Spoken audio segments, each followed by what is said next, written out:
Back to news. Visakhapatnam Madhurawada బక్కన్నపాలెంలో విషాద ఛాయలు నెలకొన్నాయి. గత నెల 26వ తారీఖున ఆన్లైన్లో ఫోటోషూట్ కన్ఫర్మ్ చేసుకుని రావులపాలెం వెళ్లి సాయి పవన్ కళ్యాణ్ దారుణ హత్యకు గురయ్యాడు. సాయికి అనుమానం రావడంతో ముందుగానే తన తల్లిదండ్రులకు కారు వివరాలు, వివిధ సెల్ నెంబర్లు పంపించాడు.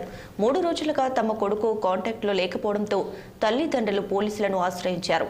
సాయి వద్ద సుమారు 15 లక్షల విలువ చేసే అత్యాధునిక కెమెరాలు ఉండటంతో వాటి కోసమే జరిగిందని తెలిసింది. ఈ హత్యకు షణ్ముఖ తేజ అనే 19 ఏళ్ల యువకుడు కారణమని పోలీసులు నిర్ధారించారు.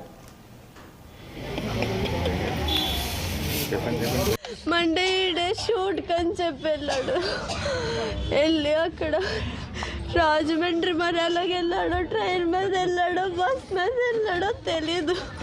కానీ అక్కడ మాకెవ్వరికి చెప్పలేదు వాడు వెళ్తున్నానని.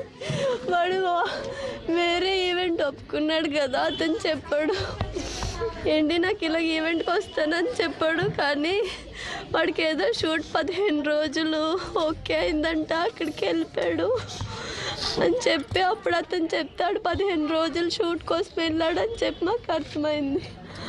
ఆ తర్వాత ఈవినింగ్ మా పిన్నికి మెసేజ్ పెట్టాడు, అమ్మ నాకెందుకో అనుమానంగా ఈ కారు ఫోటో పెట్టాడు, ఫోన్ నెంబర్ పెట్టాడు, నాకు అనుమానంగా ఉందమ్మా, ఏం అవ్వకపోతే నా ఫోన్ అవ్వకపోతే ఈ నెంబర్కి ఫోన్ చేయండి అని అన్నాడు. కానీ మేము ఫోన్ అవ్వకపోతే అన్నాడు కదా అని మేము నైట్ ఏం చేయలేదు.